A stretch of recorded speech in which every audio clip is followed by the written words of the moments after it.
인천TV 시청자 여러분 안녕하십니까. 인천투데이와 인하대학교 시그랜트 센터가 함께하는 해양 캠페인 바다야 놀자. 오늘 또 3회차 한번 영상 만들어 볼 텐데요. 오늘도 어김없이 윤병일 박사님과 김종욱 박사님 나와주셨습니다. 반갑습니다. 안녕하십니까. 반갑습니다. 네. 이게 벌써 3회차인데 날이 갈수록 제가 똑똑해지는 기분이 들어서 네, 저도 상당히 뿌듯합니다. 네. 예. 그리고 인천 앞바다에 대해서 연구적으로 학문적으로 들어가 본 적은 저도 없어서 되게 좀 재밌는데 오늘은 3회차로서 이제 기수해역의 특징에 대해서 한번 알아보려고 합니다. 그럼 기수해역에 대해서 좀 잠깐 설명 부탁드리겠습니다. 연구적으로, 학술적으로 설명을 공부한 사람으로서 설명을 해드리는 것도 있지만 이런 일반적인 내용을 조금이라도 이해할 수 있는 그런 자리가 됐으면 좋겠고 가장 쉽게 설명을 좀 해드리려고 합니다. 저번 시간에 말씀드린 대로 담수와 염수는 밀도가 다릅니다.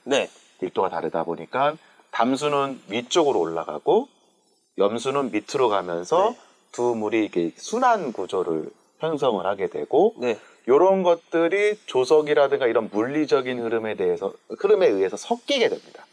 이런 섞이는 과정을 통해서 바닷물은 32pS이고 저기 한강, 하구, 상류 쪽은 0pS요. 요 pSU가 다른 지역이 나타나는데 이렇게 혼합적인 농도가 다른 두 물이 혼합하는 이런 지역을 저희가 기수해역이라고 얘기를 할 수가 있고요. 요거는 이제 약간 농도가 다른 담수와 염수의 농도가 다른 물의 혼합적인 관점에서 말씀을 드렸다면 저희가 보통 감조하천이라는 얘기도 보통 쓰거든요. 감조하천. 감조라는 얘기가 조석이 감소하는 하천입니다. 그러니까 외에서 조석이 제가 큰 조석파가 이렇게 쭉 밀고 첫 시간에 말씀드린 대로 밀고 들어오는데 그런 조석이 하구라든가 강 하천으로 올라오면서 수심이 낮아지고 그 다음에 지형이 이렇게 좁아지면서 이 조석이 마찰을 느끼게 됩니다. 그럼 마찰을 느끼면서 이 조석이 높은 아까 7, 8m나 되는 인천의 조석이 점점 감소를 하게 됩니다. 그 크기가. 그래서 인천항에서 뭐 8m, 9m였던 게 강화도라든가 한강 하구 쪽으로 진입하면서 6m, 5m, 4m 이렇게 감소를 하게 됩니다. 조석의 이 조차가. 그거를 그래서 하천으로 들어가면서 여기 작아지기 때문에 저희가 감조하천이라는 표현을 쓰게 되는데 요거는 물리적으로 이 수위차가, 그러니까 조석의 간만의 차가 적어진다라는 표현에서 감조하천인 거고, 기수해역, 아까 처음 말씀드린 기수해역은 담수와 염수가 어떤 혼합적인 차원에서 농도가 변한다는 의미에서 기수해역이라는 표현을 쓰게 됩니다. 이해했습니다. 그러면은 기수해역은 염분을 기준으로 표현하는 거고 비슷한 지역을 일컫지만 감조하천은 조석 간만의 차이가 작아지는 구역. 그래서 이렇게 지리적으로 볼 땐 비슷한 구역인데 맞습니다. 뭐 이제 인천 앞바다 한강 하구 이쪽이겠죠? 맞습니다. 이해했습니다. 좀 쉽게 설명을 해주시니까 그러면은 이 감조하천과 기수해역의 차이를 알았습니다. 그럼 또 거기서 나타나는 기수해역의 특징 뭐가 있을까요? 감조하천이라고 말씀드렸다 보니까 이제 조석이 수로의 지형이라든가 뭐 이런 것 마찰 때문에 작아지다 보니까 조석 비대칭이라는 것이 나타납니다. 조석 비대칭. 그러니까 저희가 첫 시간에 조석을 말씀드릴 때 하루에 2번 물이 들락날락, 물이 오르락내리락 한다고 말씀을 드렸고 그건 거의 일정합니다. 뭐 간단하게 말씀드리면 하루에 2번 조석이 물이 올라가고 물이 내려가고 그러니까 6시간에 한 번 물이 올라갔다가 내려갔다 올라갔다 내려갔다 이렇게 되거든요. 근데 이게 하구 안쪽 감조하천으로 들어오면서 요 시간이 바뀌게 됩니다. 시간이요? 한강 하구 쪽을 예를 들어 설명해 보면 원래 6시간 인천항은 6시간 조석 물이 들어오고 6시간 물이 빠져나갑니다. 근데 강화도 북쪽 같은 경우에는 5시간 동안 물이 들어가고요. 7시간 동안 물이 빠져나가요. 그 다음에 한강 쭉 타고 올라가서 행주대교 거기 가기 전에 뭐 일산, 뭐 고척 가기 전에 전률이라는 또 지역이 있습니다. 그 지역에 가면 4시간에서 5시간 정도만 물이 들어가고요. 7시간에서 8시간 동안 물이 빠져나가게 됩니다. 그런 현상이 발생하게 됩니다. 그러니까 아까 인천항은 6시간이었는데 이 시간이 다르지 않습니까? 조석이 그래서 대칭적이지 않고 비대칭하다. 이런 그래서 비대칭이라고 얘기를 합니다. 그러네요. 야, 그러면 이것도 또 써먹어야겠네요. 네, 맞습니다. 이런 거. 또 이제 한강, 이제 일산대교라든가, 네. 김포대교 건너갈 때, 네, 맞습니다. 거기는 이제 조석 비대칭이 일어나는 곳 아닙니까? 네, 맞습니다. 제가 운전하고 이제 톨게이트 지나갈 때마다, 네. 얘기해볼 만하죠. 대집하면서, 그래서 얘가 강물 좀 높으면은, 조석 비대칭이 좀 심해져. 네, 맞습니다. 네. 알겠습니다. 이렇게 또 현실에 써먹어야 네, 또 배우는 재미가 있잖아요. 알겠습니다. 그러면 이제 그게 또 시사하는 의미는 뭐가 있을까요? 요거가 시사하는 의미가 이제 요거 딱 이렇게 보시면 됩니다. 6시간 동안 물이 들어가고 6시간 물이 빠져나간다면 저희가 어떤 특정한 오염 물질이라든가 어떤 특정한 물건을 떨어뜨려 놓으면 딱 떨어뜨려 놨을 때 6시간 동안 물이 쭉 들어갈 때 이 물건도 6시간 동안 쭉 가죠. 근데 6시간 후에 물이 다시 빠져나가면 쭉 다시 돌아와서 원래 그 위치로 이론적으로 그러네요. 그 위치로 정확하게 오게 됩니다. 진자운동 같이. 그렇죠. 맞습니다. 근데 아까 말씀드린 것처럼 조석이 비대칭하면 그러네. 시간에 따라 물론 여러 가지 요소들을 고려해야겠지만 시간만 말씀드리면 5시간 동안 쭉 들어갔다가 7시간 동안 빠져나오면 원래 그 위치가 아닌 더 바깥쪽이나 다른 쪽으로 더 이동을 하게 되는 거죠.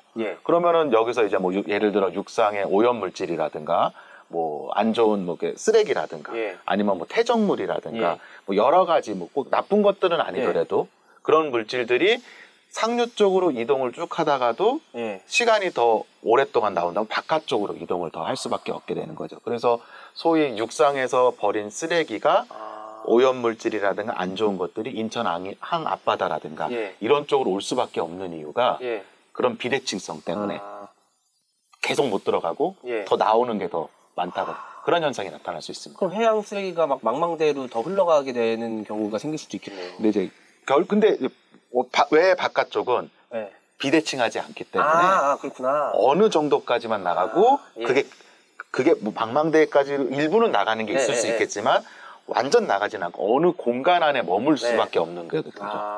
조석 비대칭을 잘 파악하면 되게 활용할 분야가 많겠네요. 네, 맞습니다. 저희가 뭐 여러 연구적으로도 많이 해봐야 되는 부분이고 저희가 아쉬운 부분 중에 하나가 한강하고는 아무래도 이제 휴전선이라든가 군사 분계선 때문에 저희가 강화도 북쪽이라든가 이런 쪽에 접근을 해서 뭐 모니터링을 한다든가 이런 게 좀 제한되어 있습니다. 그래서 그런 관측 자료라든가 이런 걸 연구하는 게 가장 좋기는 한데 그런 게 부족하다 보니까 이런 아까 수치 모델이나 이런 걸로 해서 저희가 좀 연구를 하고 있고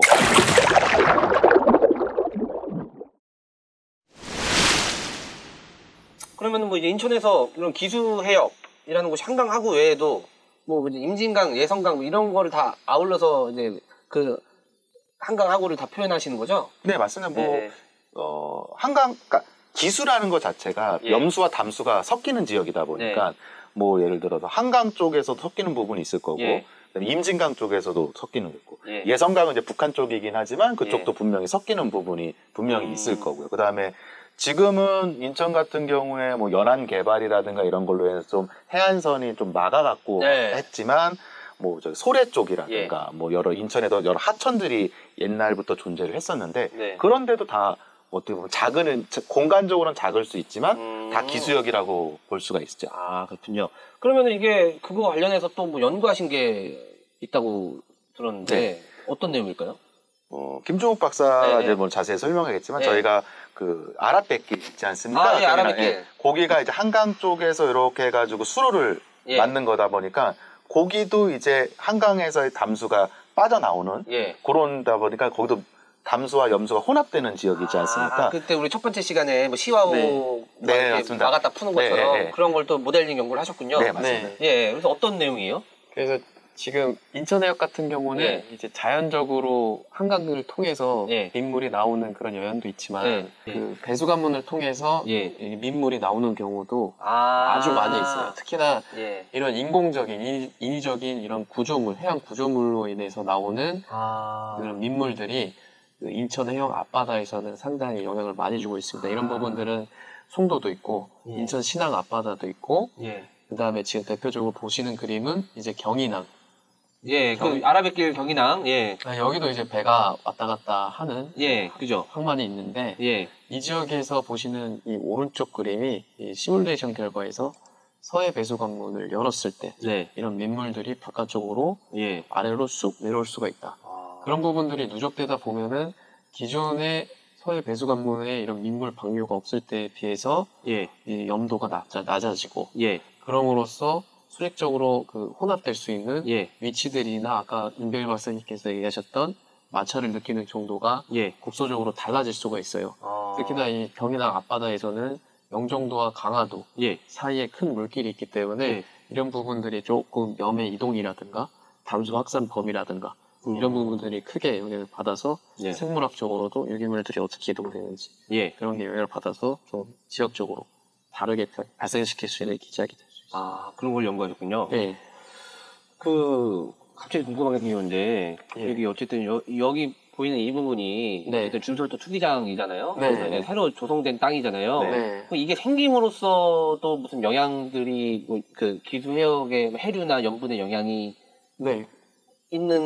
있겠지만 어떤 뭐 좀 영향이 있을까요? 일단은 지금 저희가 파악한 바로는 예. 그 갈수기랑 홍수기 때 그 담수나 염의 이동이 예. 그 공간적으로 많이 달라집니다. 예. 그 가장 크게 달라지는 곳이 아까 말씀드린 바와 같이 이 강화도와 예. 그 위쪽으로는 염화수로가 있고 예. 그 다음에 아래쪽으로 이제 인천 항쪽으로 들어가게 예, 되는데 예. 이 지역에 대해서 단면이 이제 줄어들게 되죠. 이런 준설 투기의 예. 장 건설에 따라서 예. 그러게 따르면은 아까 말씀해 주신 조속 비대칭성이 더 심해지겠고. 강화될 수 있고 예. 왜냐하면 단면적이 줄어드니까 예. 그러면 이제 유속이 단시간 내로 나가야 되는 부분이 있어 좁은 예. 단면적으로 예. 그러면 기존보다 유속이 더 세질 수가 있고 아니면 예. 조속 비대칭에 창조 우세가 있고 낙조 우세가 있는데 예. 낙조의 우세성이 이제 낙조류 예. 썰물의 강도가 강해진다. 예. 그러면 이제 그와 함께 나갈 수 있는 담수의 양도 많아질 것이고 상류 쪽에서 들어오는 해양 쓰레기도 달라질 수가 있을 것이고 그런 부분들이 이런 준설토 지형의 변함으로써 그 물길이 좁아지잖아요. 예. 좁아지면은 또 동일한 시간 내에 물이 똑같이 나가야 되면 흐름이 강화될 수밖에 없기 때문에 마찬가지로 조속 비대칭성이 강화될 수도 있고 좁아질 수도 있습니다. 알겠습니다. 그런 게 있군요. 네. 그럼 또 다른 연구가 있을까요? 네, 기본적으로 기수해역에서 가장 제가 최근에 연구를 많이 하는 거는 그 인천 항해, 인천 한계, 한강하고 포함해서 인천 한계까지 그 해저질의 입경 공포를 제가 좀 관심이 있어서. 그러니까 인천 항계라고 하면은 인천항의 경계. 그쵸. 끝에, 끄트머리.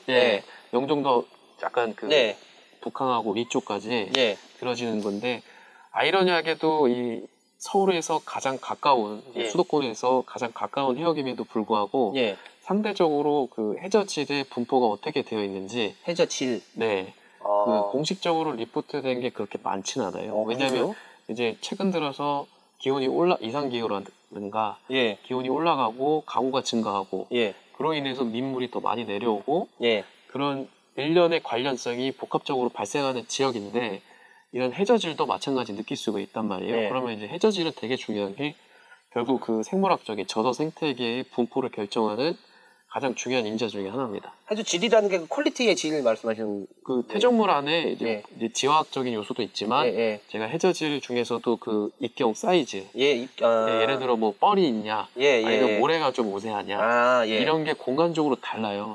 특히나 상류 쪽에서 세디먼트가 같이 홍수기 때 강우가 많이 왔을 때 더 바깥쪽으로 같이 내려올 수가 있습니다.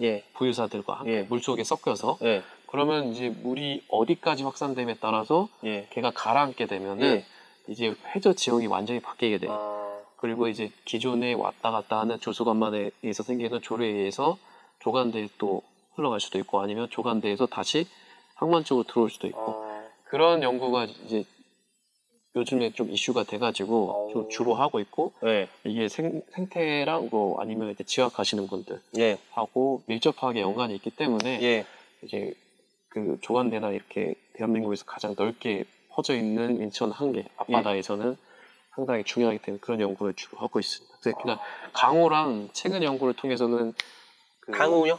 강호 때문에 들어오는 민물의 양이 증가하는 그런 패턴이 예. 연간 패턴이 이 인천 앞바다의 해저질이 변화와 아주 밀접하게 좀 관련이 있는 것으로 지금 연구가 되고 있고 아마 조만간 제쪽 공식적인 전화의 투구를 준비하고 있어서 그럼 빗물로 인해서 이제 밀려오는 그 바다로 들어오는 담수가 늘어나고 있다. 늘어나고 이제 퇴적물들이 그만큼 내려올 수 있기 때문에 여기 급변하고 있는 해저질 상태에 대해서 제가 준비를 하려고 하고 있습니다. 인천항과 다 밀접하잖아요. 네. 또 인천항이 또 이제 인천 경제의 큰 부분을 차지하고, 그리고 생태 환경적으로도 기후 변화에도 되게 중요하니까 그런 아주 무거운 어깨를 지니시고 연구 잘 수행해 주시면 저희도 감사하겠습니다.